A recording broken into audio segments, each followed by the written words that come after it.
Hi, welcome back to Amaka's Advice.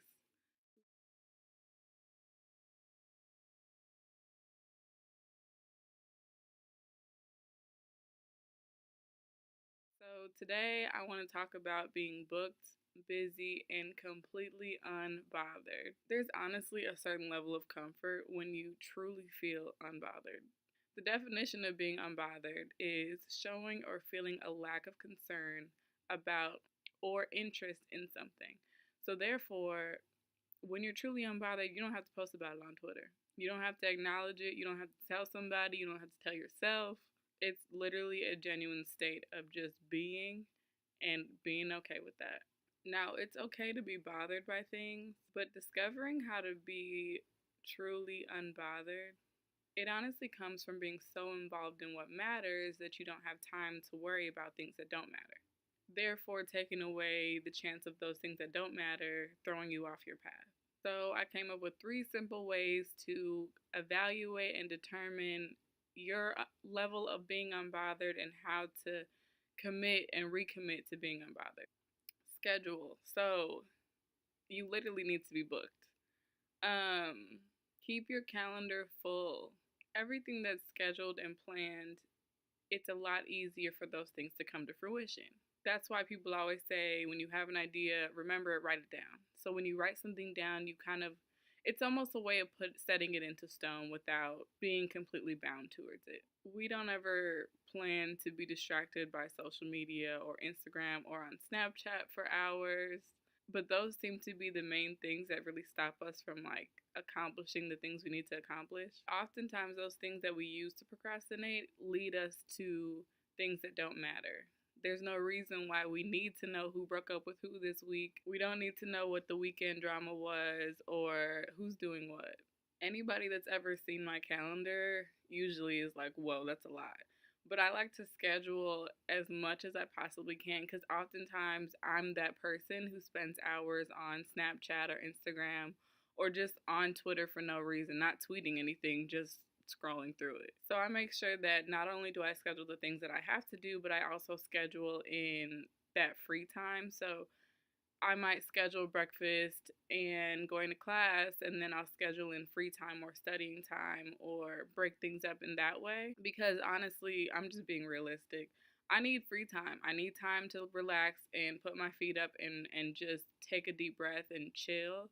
And I know if I don't do that, I'm either going to take that away from another portion of my day or procrastinate something that I know I shouldn't be procrastinating. So having that to look forward to kind of gives me that focus and that peace of mind, like, okay, if I just get through this last hour, I can relax for another hour before I have to get back and do something I need to do. But honestly, planning really gives you the upper hand to move forward in your career, accomplish things that you never thought you could accomplish. I mean, I'm literally making a YouTube video.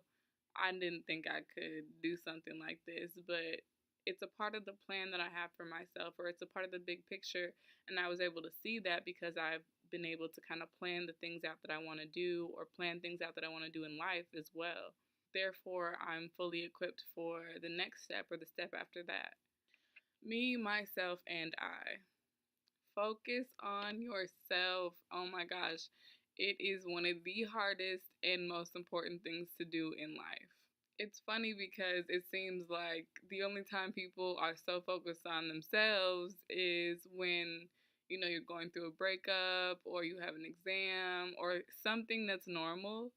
But honestly, being focused on yourself is something to do every day, all the time, whenever you can. Obviously, there are other things that come up in life and other people. You might have a family, things like that. But at the end of the day, you can't put yourself at the bottom of the list of important people because it puts a different level of strain on yourself. And at the end of the day, you have one life.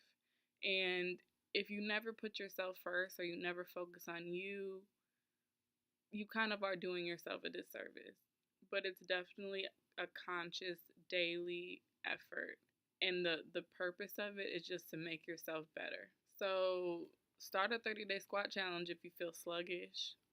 Challenge yourself to drink 8 glasses of water If you feel like, you're not at your healthiest, or if your skin's breaking out a lot, set a reminder to say a daily prayer on your phone if you feel like your spirit is a little bit out of whack. At the end of the day, focusing on yourself is definitely a daily battle, but it's so important and it's so necessary. I think so many things will distract us from ourselves and distract us from the main, our focus and our plans. So if you just constantly make that effort to better yourself and make sure that you're living to your fullest, you will definitely be on track to being booked, busy, and unbothered. And it's also important to show yourself some compassion. Sometimes, we don't always have the time to focus on ourselves, or we don't feel like we do. But as long as you're trying, it's definitely okay to show yourself some compassion, because we show it to other people so much, but then we, you know, beat ourselves up for not doing what we're supposed to do. And I'm definitely like that. And I've had to consciously show myself some compassion and just let myself know that, look, it's okay you didn't do it this time, or you didn't, accomplish what you needed to accomplish this time, but next time you got it. And then some people may know this, but it actually takes about 3 to 4 weeks to form a habit and break a habit. So 21-day challenges are really helpful when it comes to starting something new, or focusing on something new, or just trying to break a negative habit in order to really focus on yourself. Temptation. Temptation is everywhere. It is like a daily battle.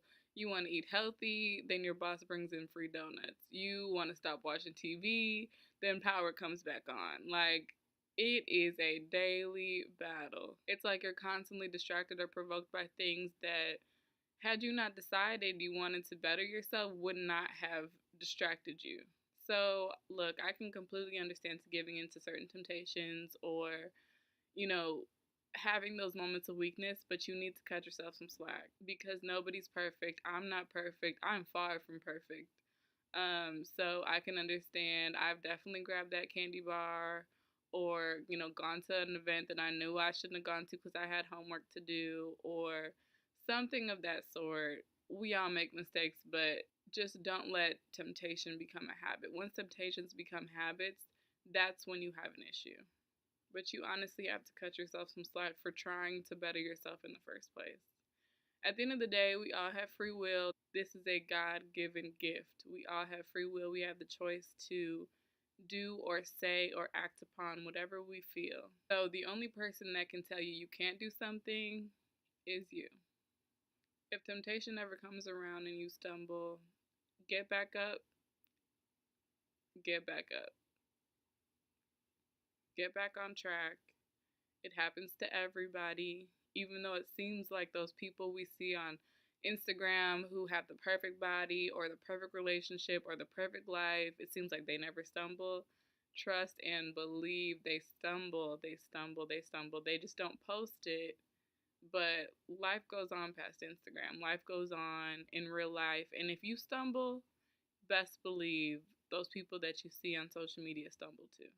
And sometimes when it comes to temptations, as long as it's not detrimental, a type of temptation that can really hurt you or make you suffer long term, sometimes you can give into that temptation. If that's, you just really, really, really love Portillo's and you've been working out, but that flavor and that smell, you feel it in your bones and your soul.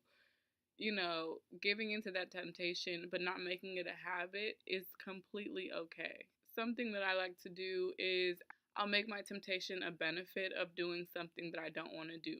For example, sometimes when I'm studying, or if I'm trying to, complete a task or an assignment that requires me to write or be on my computer, I'll set aside a time. So I'll say, okay, 30 minutes, and in 30 minutes when I'm done, I can go eat something, or make a phone call and call somebody that I really want to talk to, or do something that makes me happy. And so when I give myself that parameter ahead of time, then I know that I'm getting that temptation I want. So all I have to do is complete this 30 minutes of studying, and then I can have what I want.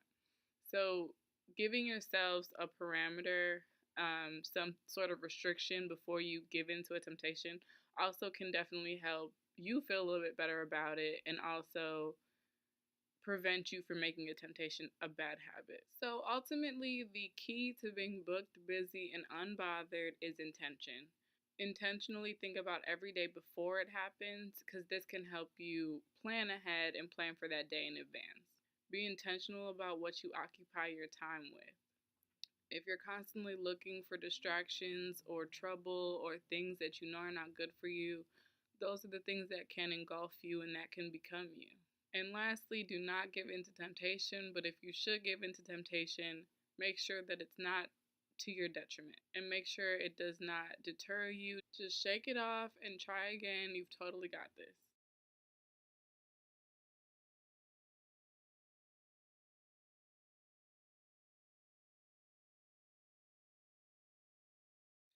Like and subscribe below.